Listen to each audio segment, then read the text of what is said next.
नमो सिद्धाणं नमो आयर्याणं नमो अच्छायानं नमो लोये सवसाहुनं।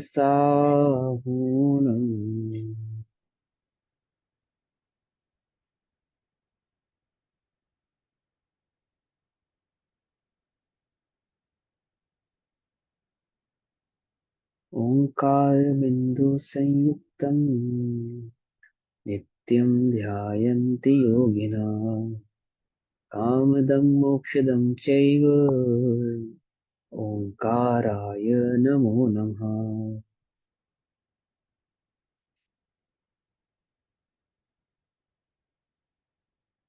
मंगलम भगवान वीरो मंगलम गौतमो गणी मंगलम कुंद कुंदार्द्यो जैन धर्मोस्तु मंगलम सर्वमंगल मांगल्यम सर्वकल्याणकारकम प्रधानां सर्वधर्माणां जैनं जयतु शासनम्।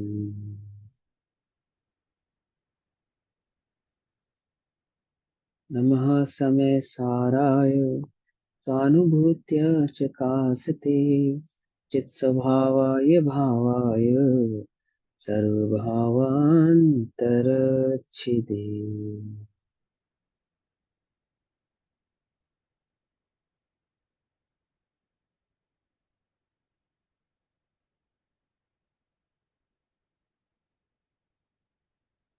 हमारी चर्चा का विषय चल रहा है, कक्षा का विषय चल रहा है श्री ग्रंथादिराज श्री समयसारधी ग्रंथ।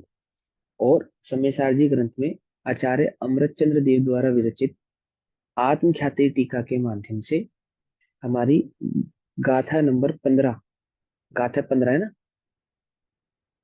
गाथा 15 का स्वाध्याय चल रहा है। गाथा 15 का मैं पाठ करूंगा, इसकी हमने टीकार्थ कल पढ़ा था और फिर उसका भावार्थ आगे पढ़ेंगे। जोपसदीयपाणम अबद्धपुट्ठम अननम विशेषम अपदेश संतमज्झम पश्यति जिन शासनम सव्वम। जो आत्मा को देखता है, आत्मा का अनुभव करता है, वह संपूर्ण जिन शासन का ही अनुभव करता है। अनबद्ध स्पष्ट अनन्य और अविशेष आत्मा को जो अनुभव करता है, वो द्रव्य और भाव से संपूर्ण जिन शासन का ही अनुभव कर लेता है। और इस गाथा के टीका में आचार्य अमृतचंद्र देव ने क्या बात समझाई है, देखो। हमने जो टीकार्थ कल पढ़ा था ना, उसका मैं थोड़ा सा ब्रीफ करता हूँ, फिर भावार्थ पढ़ेंगे। जगत में दो चीजें हैं, एक सब्जी है शाक, और नमक है। तो शाक में यानी सब्जी में जो स्वाद है वो नमक का है। ठीक। तो नमक दो प्रकार का हो गया, एक लवण सामान्य, जो सामान्य नमक है, और एक वह नमक जो सब्जी में मिला दिया गया है, विशेष। ठीक है ना। अब सारा जगत जिसने लवण का स्वाद नहीं लिया है, लवण यानी नमक का स्वाद नहीं लिया है, मात्र सब्जी को ही चखा है, स्वाद लोलुपी अथवा गे लुब्ध, स्वाद लोलुपी जो जीव है, शाक लोलुपी जो जीव है, उसने अकेले नमक को तो कभी चखा नहीं, सब्जी में पड़े हुए नमक को चखा है। और ये माना है कि ये जो स्वाद आता है, ये सब्जी का है, शाक का है। वह लवण के भिन्न स्वाद को, शाक या सब्जी से भिन्न नमक के स्वाद को नहीं जानता। ऐसा न जानने के कारण वह क्या मानता आ रहा है कि इस सब्जी में ही स्वाद है। ठीक। इसी प्रकार यह अज्ञानी जीव लवण यानी आत्मा को नहीं जानता। और कौन से आत्मा, जिसका स्वभाव जिसका लक्षण ज्ञान है, नमक जिसका स्वभाव जिसका लक्षण खारापन है ना। आत्मा जिसका स्वभाव जिसका लक्षण ज्ञान है, उस ज्ञान को, मात्र ज्ञानमय आत्मा को यह अज्ञानी जीव नहीं जानता। किस आत्मा को जानता है? सबकी अनुभूत परिचित भोग बंधन की कथा, भोगों से लिप्त, है ना, कषायों में लिप्त, है ना, कर्म से लिप्त उस आत्मा का ही को ही ये जानता है।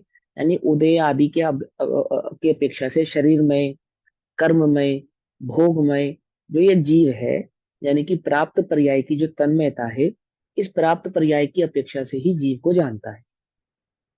प्राप्त पर्याय से भिन्न ज्ञान स्वभावी आत्मा को ये नहीं जानता। जबकि ज्ञान स्वभावी आत्मा के ज्ञान में झलकने वाले ये द्रव्यक्रम, भावक्रम और नोक्रम है। ये झलकने वाले द्रव्यक्रम, भावक्रम, नोक्रम भिन्न है और मैं ज्ञान स्वभावी आत्मा भिन्न हूं, ऐसा न जानने के कारण जो आत्मा में झलक रहा है, उस झलकने वाले पदार्थ को ही यह आत्मा है, ऐसा ये अज्ञानी जीव अनादि से मानता है और यही इसके दुख का कारण है। अब उसे आत्मा का अनुभव करने के लिए क्या करना है कि लवण, नमक के स्वाद को सब्जी के स्वाद से भिन्न जाने। लवण नमक के स्वाद को सब्जी के स्वाद से भिन्न जाने।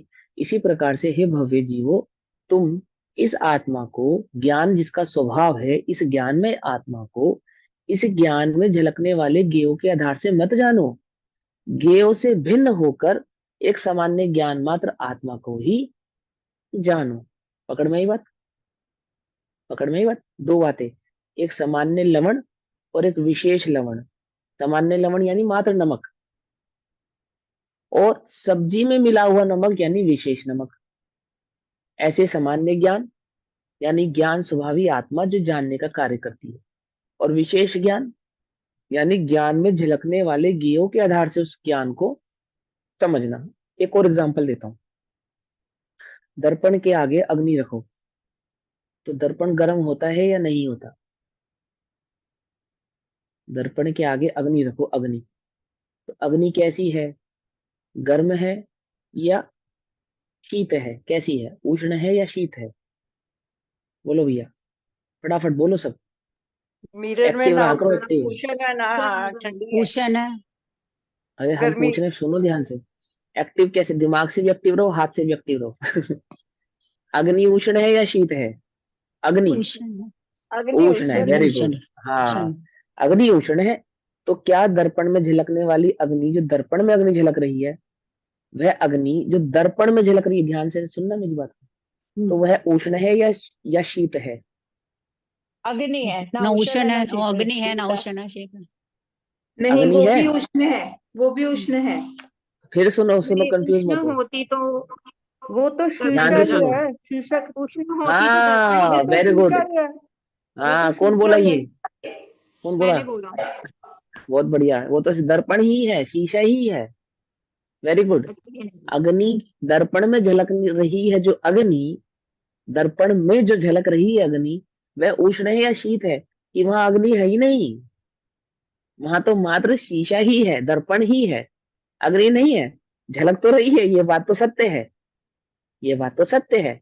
अग्नि की अपेक्षा से, झलक की अपेक्षा से देखा जावे तो ये बात सत्य है कि दर्पण में अग्नि झलक रही है, परंतु दर्पण में झलकने वाली जो अग्नि है, वह ना उष्ण है ना शीत है। क्यों? क्योंकि वहां अग्नि है ही नहीं, वहां तो दर्पण ही मात्र है। दो बातें समझ में आई या नहीं समझ में आई? अग्नि उष्ण है, परंतु दर्पण में जो अग्नि है, ना वह उष्ण है ना वह शीत है। क्यों? शीत है। क्योंकि वहां पे अग्नि नहीं है, वहां पे मात्र क्या है? दर्पण है। ठीक। तो जो अग्नि जो दर्पण में झलक रही है, वह है अग्नि का विशेष, या यूं कहो दर्पण का विशेष, ठीक है ना। और वह जो अग्नि बाहर है, वह है सामान्य, अग्नि की अपेक्षा से। ऐसे ज्ञान की अपेक्षा से समझेंगे, दर्पण सामान्य है, दर्पण दर्पण सामान्य है, और दर्पण में झलकने वाली अग्नि विशेष है। दर्पण में आकार बना ना अग्नि का, अग्नि झलक रही है, वो विशेष है। ऐसे ही ज्ञान सामान्य है और ज्ञान में झलकने वाले ज्ञेय वो विशेष है। वो क्या है? विशेष है। अब ज्ञानी क्या करता है? विशेष का तो कर देता है तिरोभाव, यानी कि विशेष को कर देता है गौण। अग्नि को कहीं हटा देता है ऐसा नहीं, अग्नि को कहीं भगा देता है ऐसा नहीं। क्या कहा? बात समझ में नहीं? विशेष का क्या कर देता है? तिरोभाव। तिरोभाव दैट मीन्स गौण। और सामान्य का कर लेता है आविर्भाव। आविर्भाव दैट मीन्स मुख्य। मुख्य और आविर्भाव करने वाले, ज्ञान का आविर्भाव करने वाला ज्ञानी है, आत्मानुभवी है। और ऐसे आत्मा का जो अनुभव करता है, वो संपूर्ण जिन आगम का ही अनुभव कर लेता है। पकड़ में आई बात, नहीं पकड़ में आई? वह विशेष और सामान्य दोनों को जानकर विशेष का तिरोभाव कर देता है, यानी उसको गौण कर देता है, उसको छोड़ देता है, और सामान्य का आविर्भाव यानी कि उसको मुख्य कर लेता है, उसको प्रकट कर लेता है, उसको दृष्टि में ले आता है, और उस सामान्य आविर्भाव किए हुए स्वभाव का आनंद लेकर, आत्मा का आनंद लेकर, आत्मा की दृष्टि करने वाला, आत्मा का अनुभव करने वाला वह जो जीव है वह कैसा है? वह संपूर्ण जिनागम को जानने वाला ज्ञानी है। पकड़ में आ गई बात? क्या समझाया यहाँ पे? शाक में पड़ा हुआ नमक, सब्जी में पड़ा हुआ नमक विशेष है, और लवण सामान्य, यानी सामान्य एक साधारण जो नमक है वह कैसा है? सब्जी से भिन्न होकर एक सामान्य साधारण सामान्य लवण है। वह साधारण सामान्य लवण जब सब्जी में पड़ता है तो सब्जी में भी लवण यानी अपने खारेपन को व्याप्त कर देता है, और अज्ञानी उस शाक अथवा सब्जी को खाकर ऐसा मानते हैं कि इसमें जो स्वाद है वह सब्जी का है।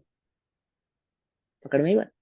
और ज्ञानी ये जानते हैं कि इसमें जो स्वाद है, जो खारापन है, वह इस शाक अथवा सब्जी का नहीं है, वह तो सब्जी से भिन्न लवण नमक एक पदार्थ है जिसका स्वाद इसमें व्याप्त है। इसी प्रकार निरंतर झलकने वाले इन गेयों में अपेक्षा से मतलब द्रव्यक्रम, भावक्रम और नो कर्मों में व्याप्त जो ज्ञान है वह ज्ञान सामान्य मैं हूं जानने वाला, और वो झलकन यानी गे है वो विशेष है। उस विशेष का तिरोभाव करके, सामान्य ज्ञान का आविर्भाव करके दृष्टि में लेकर उस आत्मा का अनुभव करते हैं, वे ज्ञानी है। और आत्म अनुभवी वे ज्ञानी कैसे हैं? जो संपूर्ण जिनागम को जानने वाले हैं। ये बात भावार्थ यहाँ पे पढ़ते हैं, पेज नंबर 45। पेज नंबर 45 पे भावार्थ पढ़ेंगे। यहाँ आत्मा की अपनी, मेरी स्वयं की अनुभूति को ही ज्ञान की अनुभूति कहा गया है। आत्मज्ञानम स्वयं ज्ञानम, आत्मा ही ज्ञान है, ज्ञान ही आत्मा है।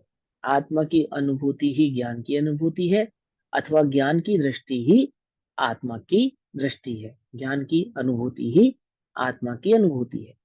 या लवण ही नमक है, क्षारपन, खारापन ही नमक है, और नमक ही खारा है। ऐसा मिठास ही शक्कर है, और शक्कर ही मिठास है। ऐसे आत्मा ही ज्ञान है, और ज्ञान ही आत्मा है ना? पैसा ही सुख है, सुख ही पैसा है ना? ऐसा समझे? लोक में नहीं समझे?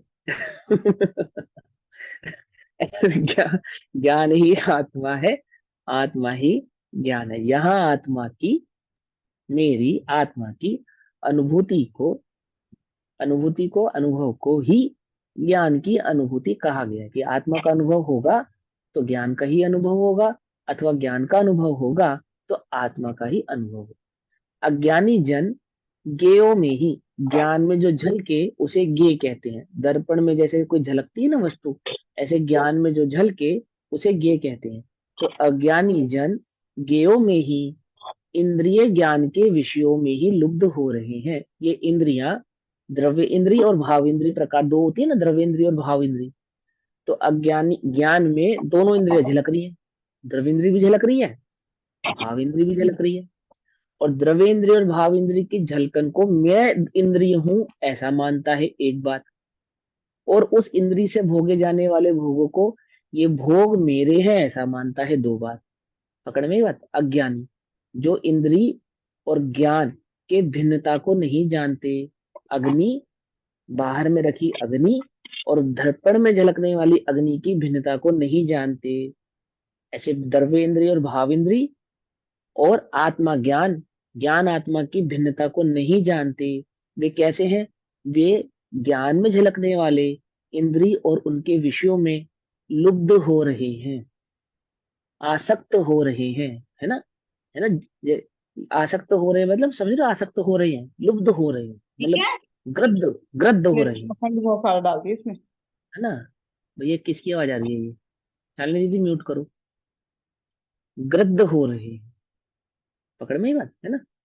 होता है ना, तुमने देखा होगा, जिनको रसगुल्ले पसंद हो उनके थाली में भी रसगुल्ला, उनके मुंह में भी रसगुल्ला, शादी में है। और नजरें रसगुल्ला ढूंढती हैं तीसरा। क्या? कुछ बात समझ में नहीं? एक रसगुल्ला मुंह में, एक रसगुल्ला थाली में, और नजरें ढूंढ रही होती है तीसरे रसगुल्ले को, कि ये खाऊं तो तीसरा लाऊं। कुछ बात समझ में नहीं? लुब्धता समझो, लुब्धता। ग्रद्धता किसे कहते हैं? ग्रद्ध, ग्रद्ध हो रहा है। इंद्रिय और अशक्ति भी आ भाव सकता है। इंद्रिय, हाँ। आसक्ति कहो, ग्रद्धता कहो, लुब्धता कहो, एक अर्थवाची, एक अर्थवाची। ठीक। कि इंद्री, द्रवेंद्री और भाव इंद्री, वह जो ज्ञान में झलक रही है, झलक रही है। इंद्रिय और इंद्रिय के विषयों में लुब्ध हो रहा है। मैं इंद्रिय हूं और इंद्रियों से भोगने वाले भोग मेरे हैं, ऐसा लुब्ध हो रहा है। वे इंद्रिय ज्ञान के विषयों से अनेकाकार हुए ज्ञान को ही ज्ञेय मात्र आस्वादन करते हैं।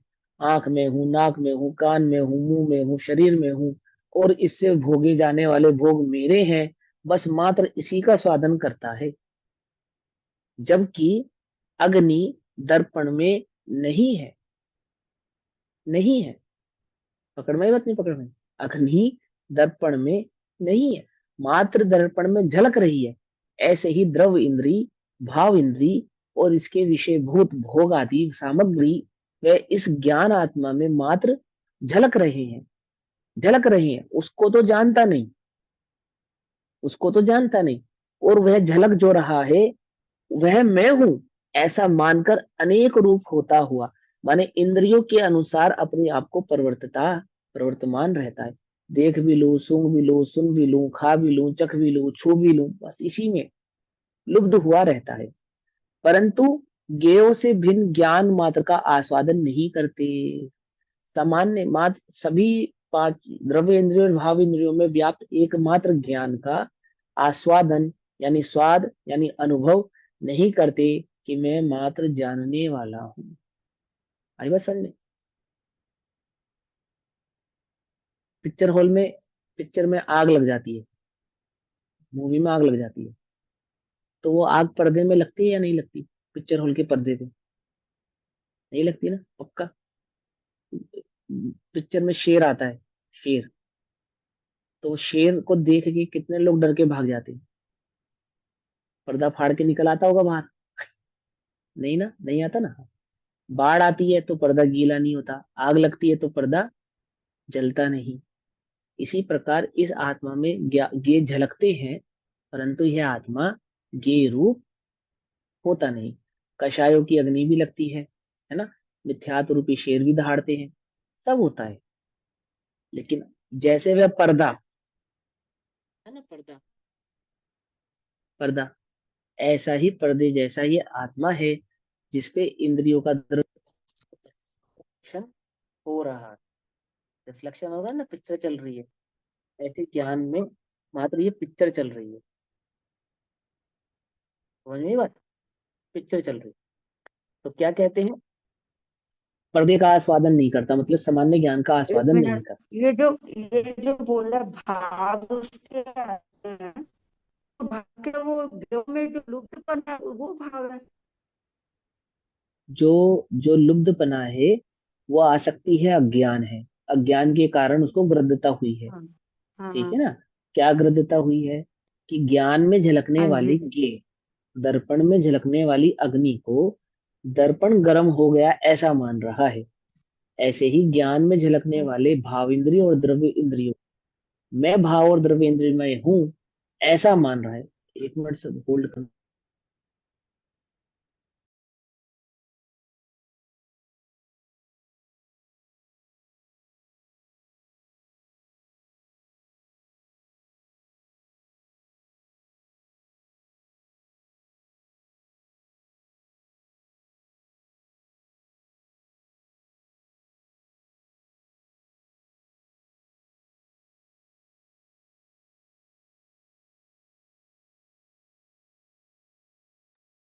हाँ भैया, सॉरी फॉर इंटरप्ट।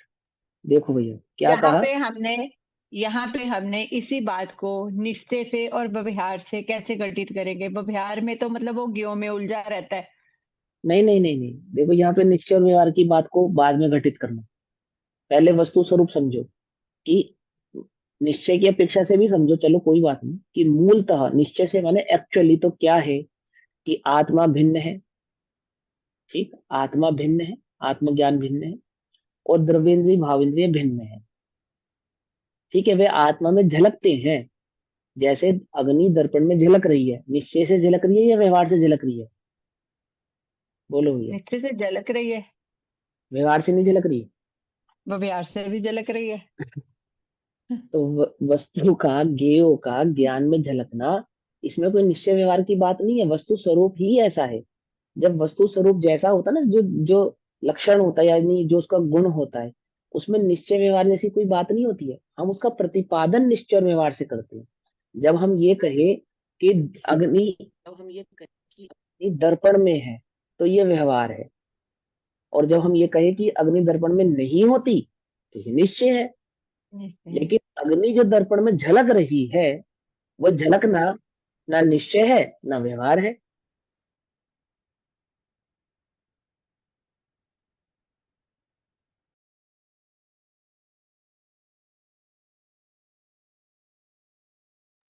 ये लास्ट लाइन क्या बोली? अग्नि दर्पण में झलकना ना निश्चय है ना व्यवहार है।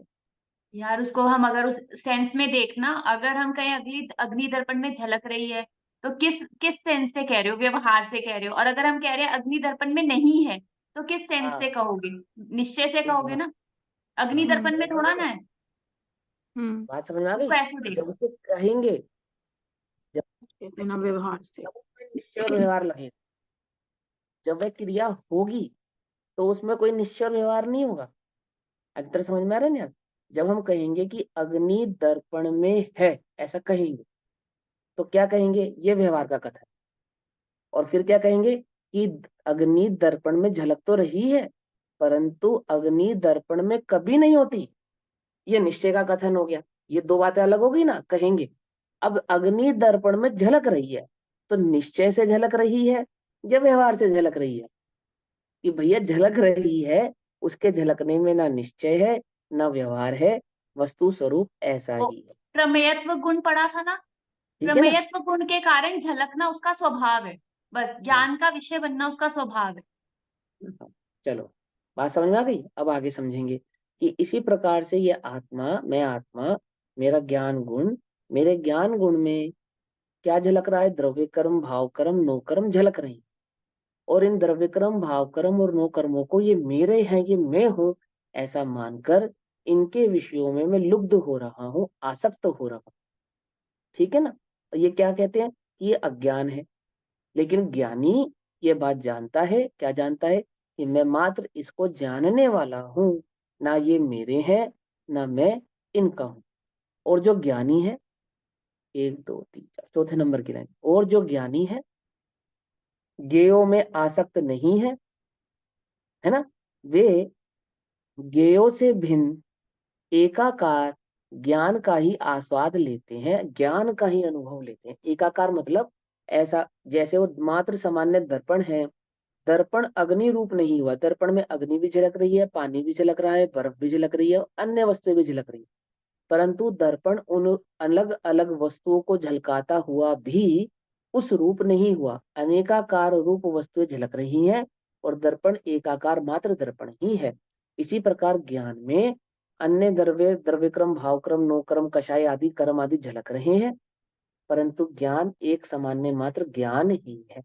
क्रोध और ज्ञान, क्रोध का ज्ञान, क्रोध के काल में जो क्रोध का ज्ञान है वह तुम हो, और जो क्रोध है वह तुम नहीं हो। समझ में आई बात? नहीं समझ में? ऐसे सभी में लगाते चले जाओ। सभी प्रकार के कालों में, चार कषाय के कालों में, दुख आदि सुख आदि के कालों में जो सामान्य ज्ञान है वो मैं हूं, और जितने भी परिणाम उत्पन्न हो रहे हैं ये मैं नहीं हूं। अज्ञानी परिणामों की दृष्टि करते हैं। मतलब जैसे क्रोध हुआ, उसको देखने वाला मैं हूँ। हाँ, और क्रोध मैं वो नहीं हूँ। मेरा ज्ञान है, क्रोध मैं हाँ, नहीं हूँ। तो जब तुम क्रोध को देखोगे ना, तो क्रोध रूप प्रवृत्त होगे, और जब तुम ज्ञान को देखोगे तो ज्ञान रूप प्रवृत्त होगे। क्या समझे? नहीं समझे? पकड़ में ही मत। क्रोध को हम्म। देखने वाला क्रोध रूप प्रवर्तता है, ज्ञान को देखने वाला ज्ञान रूप प्रवर्तता है। तो तुम किसको देखोगे? बोलो। क्योंकि अज्ञानी, क्रोध मेरा स्वभाव नहीं है। अज्ञानी क्रोध आदि कषायों को, कर्म आदि को, है ना, उदय आदि को देखते हैं और उस रूप ही प्रवर्तते हैं। परंतु ज्ञानी तो ऐसा नहीं करते, वे ज्ञेयों को नहीं देखते, एक सामान्य ज्ञान की ही दृष्टि रखते हैं। ऐसा करने से क्या होता है कि वे ज्ञेय रूप नहीं होते, माने उनका ज्ञान एकाकार में ही रहता है, अनेकाकार होता हुआ दिखाई देने पर भी अनेकाकार रूप होता नहीं है। ठीक है, देखो क्या कहते हैं, जो ज्ञानी है ज्ञेयों में आसक्त नहीं है, वे ज्ञेयों से भिन्न एकाकार ज्ञान का ही आस्वाद लेते हैं। आस्वाद लेते हैं दैट मीन्स अनुभव करते हैं, आनंद करते हैं उसका। जैसे शाकों से भिन्न यानी सब्जी से भिन्न नमक की डली का क्षार मात्र स्वाद आता है। यदि नमक का स्वाद लिया जावे, सब्जी से अलग करके मात्र नमक का स्वाद लिया जावे, तो कैसा स्वाद आएगा? क्षारीय स्वाद आएगा, जो लवण का क्षार स्वाद है ना, वह आएगा, नमकीन। उसी प्रकार आस्वाद लेते हैं ज्ञानी किसका? ज्ञान का, क्योंकि जो ज्ञान है सो आत्मा है और जो आत्मा है सो ज्ञान है। इस प्रकार गुण गुणी की अभेद दृष्टि में, एक गुण है और उसको धारण करने वाला गुणी, ठीक है, तो गुण गुणी की अभेद दृष्टि में आने वाला सर्व परद्रव्यों से भिन्न, सभी परद्रव्यों से भिन्न, अपनी पर्यायों में एक रूप, निश्चल अपने गुणों में एक रूप, पर निमित्त से उत्पन्न हुए भावों से भिन्न। देखो, पर निमित्त से उत्पन्न हुए भावों से भिन्न। अभी तुमको जो भाव उत्पन्न हो रहे हैं किसके निमित्त से हो रहे हैं? आत्मा के। बोलो भैया, ज्ञान मात्र की दृष्टि करने पर कौन सा भाव उत्पन्न होगा? शांति और सुख का। कोई उत्पन्न ही नहीं ज्ञान होगा। का। ज्ञान में अनंत गुण है, ज्ञान ज्ञान का मात्र करने पर कोई भाव उत्पन्न नहीं हो रहा। एक ज्ञान मात्र की दृष्टि नहीं निर्मल करने, पर्याय उत्पन्न होंगे। हाँ, ज्ञेयों की दृष्टि करने पर, ज्ञेयों की दृष्टि करने पर ज्ञेय राग संबंधी परिणाम द्वेष उत्पन्न होते हैं, है ना। मोह भी। तो जो पर निमित्त से उत्पन्न हुए हैं ऐसे भावों से भिन्न अपने स्वरूप का अनुभव ज्ञान का अनुभव है। आई बात समझ में? देखो, करना तुम्हें ज्ञान का अनुभव कितना सहज है भैया। इतने प्रकार के परिणाम आते हैं, ऐसे ऐसे परिणाम आते हैं और ऐसा होता है। उन सब में जो सामान्य ज्ञान है, उन परिणामों में तुम उसकी दृष्टि करने पर आत्मा की दृष्टि होगी, लेकिन तुम उसकी दृष्टि ना करके उस ज्ञान में झलकने वाले ज्ञेयों की दृष्टि करते हो।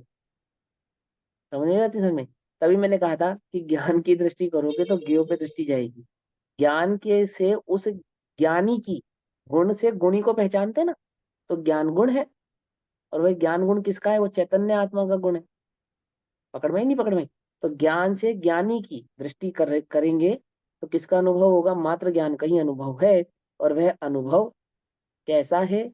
भाव श्रुत ज्ञान रूप जिन शासन का अनुभव है, वह आत्मा का जो अनुभव है, उस ज्ञान का जो अनुभव है, सामान्य ज्ञान के आधार से किया गया वह जो आत्मा का अनुभव है, वह भाव और द्रव्य श्रुत रूप जिन शासन का ही अनुभव है। शुद्धने से इसमें कोई भेद नहीं है, यानी कि आत्मा का अनुभव और जिन शासन एक ही है, कोई दो नहीं। समझे बात?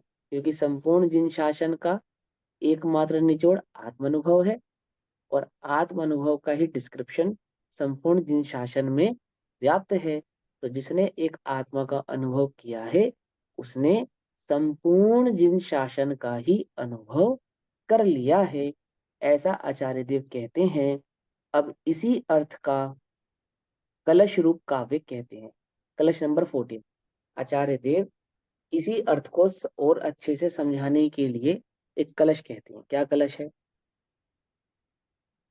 अखंडितम मनाकुलम ज्वलन्तमन्तर्बहिः महःपरं मस्तुनः सहज मुदिल्लासं सदा चिदुच्छलं निर्भरं सकल कालमाल लंबते यदेकरस्मुलसलल्लवन् खिलैलियालितम्। फिर पढ़ता हूँ। अखंडितम मनाकुलम ज्वलन्तमन्तर्बहिर्मः परं मस्तुनः सहज मुदिल्लासं सदा चिदुच्छलं निर्भरं सकल कालमाललम्बते यदेकरस्मुलसल्लवन् खिलैलीलायतम्। लवण की लीला, खिलाए लेतम लवण, खिलाए लेतम लवण जो लीला कर रहा है नमक में, अखंडित, अखंडित मनाकुलम, जो अखंडित है अनाकुल है, अखंडितम मनाकुलम, अखंडित है अनाकुल है, ज्वलंदनंतर बहिर, अंतर और बाहर, अंतर और बाहर, अंतर और बाहर एक सा है। देखो श्लोकार्थ करते हैं, श्लोक से पढ़ेंगे। आचार्य कहते हैं कि परमम महन अस्तु, हमें वह उत्कृष्ट तेज प्रकाश प्राप्त हो। मैंने यहाँ पे तेज प्रकाश, जैसे सूर्य में तेज होता है ना, प्रकाश होता है, यहाँ ज्ञान को, यहाँ आत्मा को सूर्य और उसके ज्ञान को तेज की उपाधि दी है। समझ में बात? जैसे सूर्य अपने आप को अपने तेज से प्रकाशित करता है, उसी प्रकार ये आत्मा अपने ज्ञान से अपने आप को ही प्रकाशित कर रहा है। पकड़ में आई बात, नहीं पकड़ मारी? मैंने कितनी हमें कोमा में चले जाए ना जीव, सारी दुनिया को लगे कि इसमें जान नहीं है, पर जिसमें जान है वह जानता है कि मुझ में जान है। समझ नहीं? एक इंद्रिय को कोई जीव नहीं जानता, लेकिन वो एक इंद्रिय अपने आप को मान रहा है, जान रहा है, मैं जिंदा हूं, मैं हूं, कौन हूं, क्या हूं, कैसा हूं, भले ही ना जाने, पर मैं हूं, यह तो वह जानता है। चींटी को भी हाथ लगाओ ना, तो अपनी जान बचाने के लिए भागती नहीं भागती? भागती है ना। उसको मालूम है मैं जिंदा हूं, मरना नहीं चाहती। समझ में बात, नहीं समझ में? उसको मालूम है मैं हूं, जीवित हूं, जिंदा हूं, और मरण को प्राप्त होना नहीं चाहती, है ना। तो वो जो ज्ञान, वो जो जिंदापन है ना, उसका चैतन्यपन, वही वह प्रकाशित हो रहा है, उसमें स्वयं में प्रकाशित हो रहा है कि मैं हूं। इसी विज्ञान क्या कहता है, देखने में तो पेड़ पौधे एक ही जगह लगे रहते, लगता ही नहीं कि उनको कुछ दुख होगा, सुख होगा। और विज्ञान क्या कहता है कि पेड़ों में भी जान होती है, उनमें भी सुख दुख का अनुभव होता है। आप उन्हें तोड़ते हो, काटते हो, आदि आदि कार्य करते हो, तो उन्हें वेदना होती है अंदर, होती नहीं होती है? उनमें भी जीव है ना, हमें नहीं मालूम उसमें जीव है, लेकिन वे स्वयं को तो प्रकाशित हो ही रहे हैं ना, अपने तेज से, अपने ज्ञान में तेज से जान रहे हैं कि मैं दुखी हो रहा हूँ, सुखी हो रहा हूँ। पकड़ में आई बात, नहीं पकड़ में आई? मेरी बात समझ आ रही है? इसी प्रकार से वह जो उसमें सामान्य लक्षण है ज्ञान, ज्ञान यानी तेज, तेज, ठीक। तो क्या कहते हैं, हमें वह उत्कृष्ट तेज प्रकाश प्राप्त हो, हमें वह सामान्य ज्ञान है ना, जो जो संपूर्ण आत्मा में व्याप्त है और संपूर्ण आत्मा जिसमें झलक रहा है, हमें प्राप्त हो।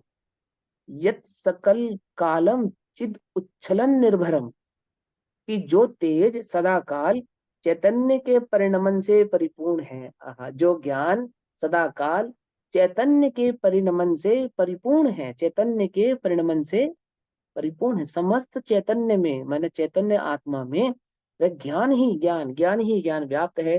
ज्ञान देखो तो चैतन्य ही नजर आता है, प्रकाश देखो तो सूर्य ही नजर आता है। समझ में बात, नहीं समझ में? वह प्रकाश कोई सूर्य से भिन्न है ऐसा नहीं। तो वह तेज हमें प्राप्त हो, अर्थात वह ज्ञान हमें प्राप्त हो, जिसमें क्या है कि जो तेज सदाकाल चैतन्य के परिणमन से परिपूर्ण है। उल्लसत लवण खिल्य लीलायतम, जैसे नमक की डली एक क्षार रस की लीला का आलंबन करती है। जैसे नमक में मात्र क्षार्यपन, क्षार्यपन, क्षार्यपन, क्षार्यपन, क्षार्यपन ही लीलावत, अर्थात नाचता है, घूमता है, दिखता है, सर्वोर सर्वोर मात्र क्षार्यपन ही रहता है।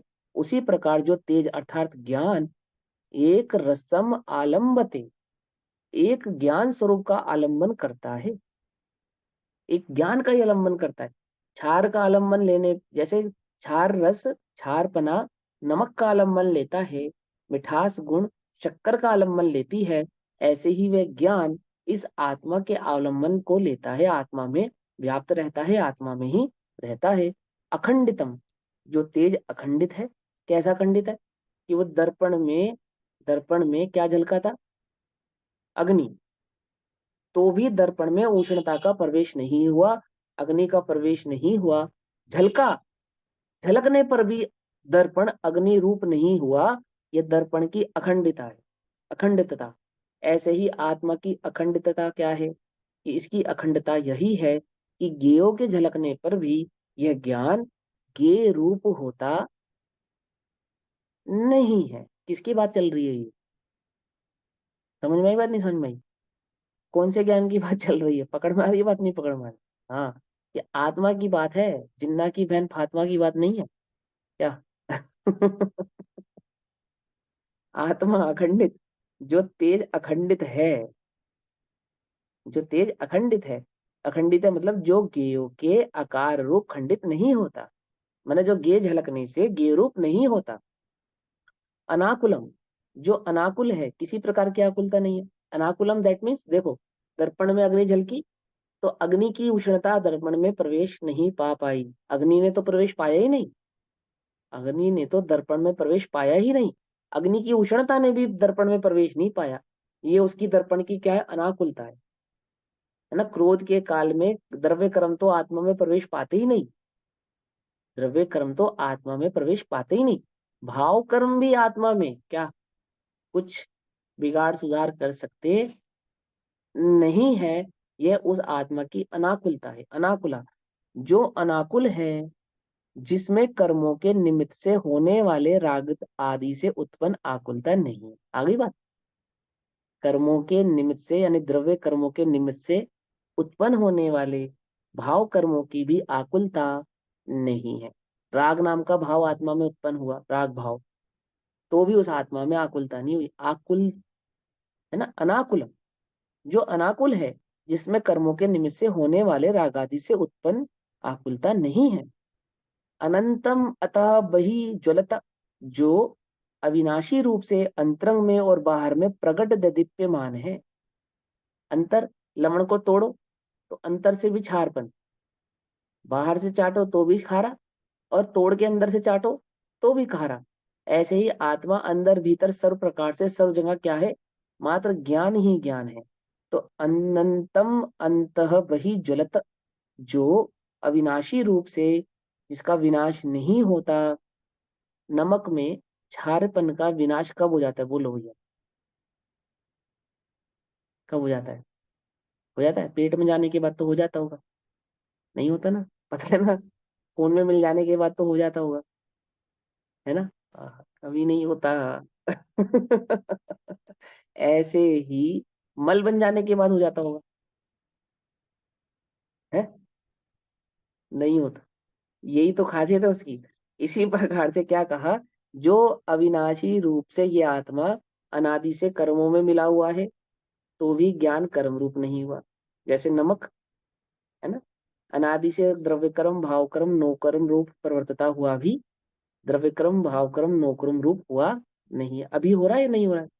अभी तुम्हारा ज्ञान द्रव्य कर्म रूप हो रहा हो, भाव कर्म रूप हो रहा हो, नो कर्म रूप हो रहा हो, कि भले ही तुम्हें खबर ना हो, भले ही हमें खबर नहीं है कि जो नमक हमने खाया उसका पेट में क्या हो रहा है, तो भी वह अपने क्षारपन से अलग होता नहीं है। दैट मीन्स तो भी वह आत्मा अज्ञानी का भी कैसा है, कि वह अविनाशी रूप से अंतरंग में और बाहर में प्रकट दैदीप्यमान है। ज्ञान तो सदा ज्ञान रूप से प्रकट रहता है। सभी अरे आबाल सभी गोपाल, सुलभ सबको चिन्मय अभिराम। समझ में आई बात? किंतु पर सत्ता से प्रतिबद्ध कीर मरकट सी गहलन, अरे पाकर खोया भगवान न देखा मैंने कभी बसत। सुनिए, नहीं सुनी? सिद्ध पूजा है ना, अच्छा बाबूजी यूएलटीटी। की सिद्ध पूजा, हाँ। क्या भाव समझा रहे हैं, कि वह पर सत्ता में प्रतिबद्ध होकर पर की सत्ता को अपना मानकर गे लुब्ध होकर, पर सत्ता में प्रतिबद्ध दैट मीन्स गे लुब्धता, गे लुब्ध होकर क्या हो रहा है, सामान्य का तिरोभाव करके और विशेष का आविर्भाव करे बैठा है। हाँ। जबकि होना क्या चाहिए था, विशेष का तिरोभाव और सामान्य का आविर्भाव। आविर्भाव दैट मीन्स मुख्य, और तिरोभाव दैट मीन्स गौण। ठीक, तो क्या कहते हैं, अविनाशी रूप से अंतरंग में और बाहर में प्रकट दैदीप्यमान है, जानने में आत्मा है। सहजम, जो स्वभाव से हुआ है, किसी के द्वारा किया गया है ऐसा नहीं, जिसे किसी ने नहीं रचा। और सदा उद्विलासम, सदा जिसका विलास उदय रूप है। विलास उदय रूप है मतलब जैसे शक्कर का विलास मिठास, नमक का विलास खारापन, ऐसे आत्मा का विलास ज्ञान। वह एक इंद्रिय पर्याय में जाकर भी जो ज्ञान कभी विनाश को प्राप्त नहीं हुआ है, अन्य कोई जाने नहीं जाने, केवली तो जानते ही है, ज्ञानी तो जानते ही है, परंतु वह स्वयं तो इस बात से जानता ही है कि मैं हूं, कभी वह उसका जो विलास है वह उदय रूप है, जो एक रूप प्रतिभासमान एक रूप प्रतिभासमान है, दैट मीन्स अखंडित है ना, और अपने आप को प्रकाशित करने वाला है ना, किसी के द्वारा किसी के निमित्त से होने वाला नहीं है, और पर का उसके अंदर किसी प्रकार का कोई मिश्रण हुआ नहीं है, और स्वयं को दैदीप्यमान, दैट मीन्स स्वयं को प्रकाशित स्वयं से ही कर रहा। भावार्थ, एक लाइन में भावार्थ दिया कि आचार्य देव ने प्रार्थना की है कि यह ज्ञानानंदमय एकाकार स्वरूप ज्योति हमें सदा प्राप्त हो। मतलब ये जो ज्ञान स्वभावी आत्मा है, इस ज्ञान की दृष्टि मुझे सदा ही प्राप्त हो, सभी प्रकार के किसी भी प्रकार के काल में किसी भी प्रकार के कर्मों के उदय में मेरी ये ज्ञान दृष्टि ना छूटे, अर्थात मैं गे लुब्ध ना रहूं, मात्र कैसा रहूं, मात्र ज्ञान में ही रहूं, ज्ञाता दृष्टा ही रहूं, क्योंकि सदा क्या व्याप्त है, संपूर्ण प्रदेशों में संपूर्ण पर्यायों में मात्र ज्ञान ही ज्ञान व्याप्त होने से, और ज्ञान का अनुभव ही आत्मा का अनुभव होने से वह ज्ञानमय आत्मा ही मुझे सदा प्राप्त हो। आचार्य देव ने प्रार्थना की है कि यह ज्ञान आनंदमय एकाकार स्वरूप ज्योति हमें सदा प्राप्त हो। अब आगे की गाथा की सूचना के लिए श्लोक कहते हैं। उस गाथा का भावार्थ इस कलश में कहा, गाथा नंबर 15 का भावार्थ कलश नंबर 14 में कहा, ठीक है ना। और अब आगे जो गाथा नंबर 16 आनी है उसके लिए गाथा नंबर कलश नंबर 15 कहते हैं। ऐशे ज्ञान घनो नित्य महात्मा सिद्धिम भिपस्सुभि साध्य साधक भावेन विद्वेकः समुपास्यताम्। फिर से पढ़ता हूँ, देखो। ऐशे ज्ञान घनो नित्य महात्मा सिद्धिम भिपसुभि साध्य साधक भावेनद, ना के साथ दा पढ़ेंगे, भावेनद विद्वेकः समुपास्यताम। क्या कहते हैं कि ऐशः ज्ञान घन आत्मा, ऐश माने यह, ज्ञान घन यानी जिसमें जिसमें ज्ञान ही ज्ञान है, अन्य कुछ नहीं। ज्ञान घन आत्मा, मैं, आत्मा मानी मैं जो ज्ञान घन हूँ, यह जो मैं ज्ञान घन हूँ, यह पूर्व कथित ज्ञान स्वरूपी आत्मा जो गाथा नंबर 15 कलश नंबर 14 और अन्य कलशों में और गाथाओं में आपको बताते हुए आ रहे हैं, कैसा यह जो ज्ञान घन आत्मा है, ज्ञान स्वरूपी आत्मा है, यह जो ज्ञान स्वरूपी मैं हूँ, सिद्धम अभिपसुभि स्वरूप की प्राप्ति के इच्छुक पुरुषों को, जिन्हें आत्मानुभव करना जिन्हें सिद्धपद प्राप्त करना है, जिन्हें संसार के सुखों दुखों से छूटना है ना, जन्म मरण से छूटना है ना, आत्मानुभव प्रकट करना है, तो स्वरूप की प्राप्ति के इच्छुक पुरुषों को अर्थात जीवों को साध्यक भावेन, साध्य साधक भाव के भेद से द्विधा, दो प्रकार से। देखो, एक गुण और गुणी, गुण और गुणी, हम गुण की अपेक्षा से भी समझा रहे हैं और गुणी की अपेक्षा से भी समझा रहे हैं, तो साध्य की अपेक्षा से भी समझा रहे हैं, साधक की अपेक्षा से भी समझा रहे हैं। पकड़ में बात, यानी ज्ञान और चैतन्य, ज्ञान जिसका लक्षण है वह आत्मा, और आत्मा जिसका ज्ञान लक्षण है।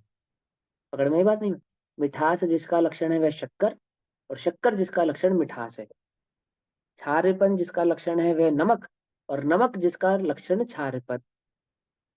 पकड़ में बात। ऐसे ज्ञान जिसका लक्षण है वह आत्मा, और आत्मा जिसका लक्षण है वह ज्ञान।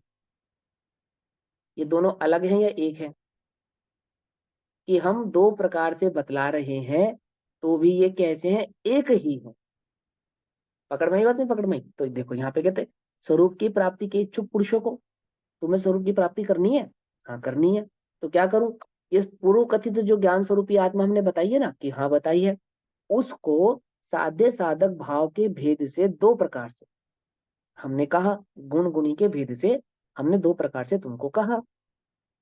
एक ही नित्यम समुपास्यताम, आहा, नित्य सेवन करने योग्य है उसका सेवन करो। क्या, जो हमने दो प्रकार से तुम्हें गुण गुणी का भेद करके बताया ना, ज्ञान और आत्मा, आत्मा और ज्ञान, तुम्हें प्राप्त करना है कि हाँ, तो उस चैतन्य लक्षण को उस ज्ञान लक्षण से, और ज्ञान लक्षणा वाले उस चैतन्य को अनुभव करो, उसका सेवन करो, मात्र एक ज्ञान का ही अनुभव करो।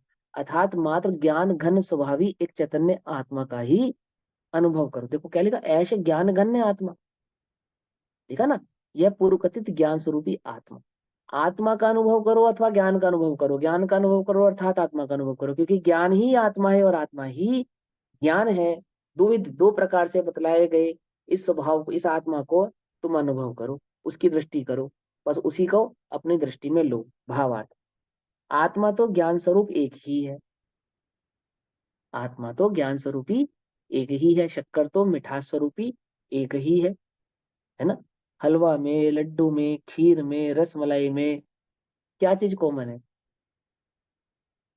मिठास, मिठास कॉमन है पक्का। तो तुम हलवा का, लड्डू का रसमलाई का स्वाद मत लो एक मात्र उस मिठास का ही सेवन करो। कुछ बात समझ में नहीं आई कि भैया कैसी बेवकूफ वाली बात बता रहे हो ऐसे अच्छा थोड़ी लगता है कि भैया, संसारी को तो ऐसे ही लगता है, ऐसे उलझता है वो। समझे नहीं समझे? तुम्हें मिठाई के नाम पे शक्कर बेची जा रही है और तुम शक्कर के स्वाद को मिठाई का स्वाद मानकर क्या हो रहे हो, लुट रहे हो। तुम्हें मालूम ही नहीं है कि हो क्या रहा है। कुछ बात समझ आ रही नहीं आ रही? इसी प्रकार से यहाँ ये लुप्त हुआ हुआ ज्ञानी ये जान ही नहीं रहा है। यहाँ तो ज्ञानी ज्ञान, ज्ञानी ज्ञान, ज्ञानी ज्ञान का व्यापार हो रहा है। और किस में लुट रहा है वो? ये लुप्तता में लुट रहा है। ठीक है ना? ठीक है। आत्मा तो ज्ञान स्वरूप एक ही है, एक ही है, परंतु उसका पूर्ण रूप साध्य भाव और अपूर्ण रूप साधक भाव है। ऐसे भाव भेद से दो प्रकार से एक का ही सेवन करना चाहिए, दो प्रकार से एक का ही सेवन करना चाहिए। यानी आत्मा को आत्मा से, आत्मा हूँ मैं हूँ और मुझे मुझको ही प्राप्त होना है। मैं ही साधक हूँ और अपनी ही साधना करनी है, अपने को ही साध्य करना है। पकड़ में ही बात नहीं? पकड़ में। ऐसे दो भावों से हम तुम्हें दर्शा रहे हैं कि हे भव्य जीवो, एक इस आत्मा का ही सेवन करो। ये आत्मा का सेवन करो, कोई बाहर तुम्हें मिलेगी ऐसा नहीं, कहीं से खरीद के लानी पड़ेगी ऐसा नहीं कि आचार्य देव कितना सेवन करे, 1 किलो, 2 किलो, 100 ग्राम, 400 ग्राम, दिन में 2 बार 3 बार, कितनी बार सेवन करे क्या कि साधक और साध्य भाव से दो प्रकार से बतलाया गया। ये एक ही आत्मा, जिस आत्मा को इस आत्मा का सेवन करना है, यह आत्मा कोई और नहीं। कौन है? कुछ बात समझ में नहीं? तू ही है, मैं ही हूँ, मुझे ही मेरा ही अनुभव करना है।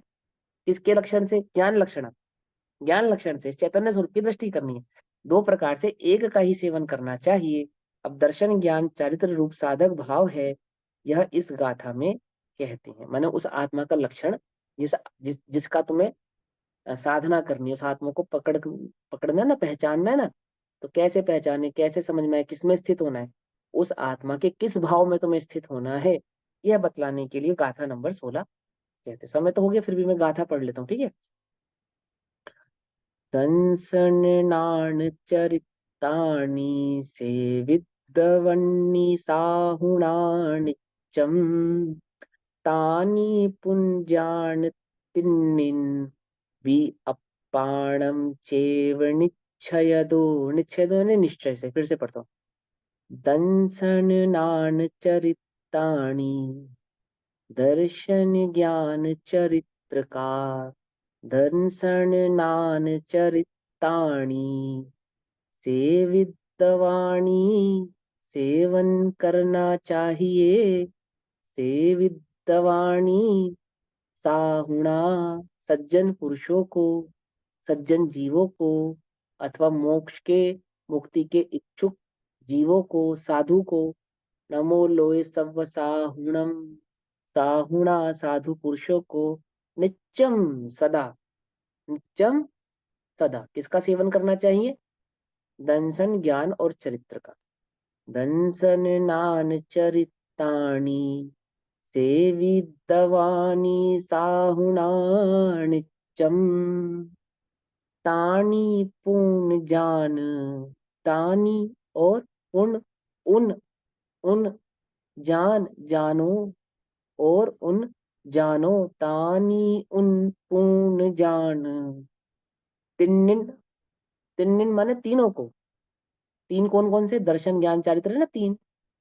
तानी पुण्य जान, और उनको जानो, तिन्न तीनों को, भी ही वी माने ही, अपाणम आत्मा शैव निश्चय दो, एक निश्चय से उन तीनों को ही उस आत्मा के रूप में जानो, वह आत्मा ही दर्शन ज्ञान चारित्र है और दर्शन ज्ञान चारित्र ही आत्मा है। ये बात बता रहे हैं, फिर से बताते हैं।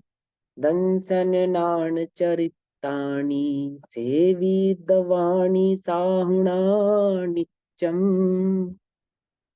तानि पुण्यजान तिन्नेन वि अपाणम चैव निच्छयदो दर्शन सहित नित्य ज्ञान अरु चारित्र साधु से ये माने सेवन कीजिए, से ये पर ये तीनों आत्मा ही केवल जान निश्चय दृष्टि में। सज्जन पुरुषों को दर्शन ज्ञान और चारित्र का अनुसरण, सेवन, अनुभव करना चाहिए। और ये तीन हम कह रहे हैं, परंतु ये तीन नहीं, एक ही है। निश्चय से जब आप जानेंगे, देखेंगे, इसका अनुभव करेंगे, तो दर्शन ज्ञान चारित्र कहने में तीन है, पर होने में तो मात्र एक ही है। ऐसा भैया दर्शन सहित नित्य ज्ञान अरु चारित्र साधु से ये पर ये तीनों आत्मा ही केवल जान निश्चय दृष्टि में। आई बात। अब इसका जो भाव है वह हम कल पढ़ेंगे, गाथा और भावार्थ। तब तक के लिए सभी को जय जिनेन्द्र। ओम भैया नमः शिवाय। निज निधि निज में बताई, यह अनंत उपकार है, उसके लिए जिनवाणी माँ को वंदना शतबार।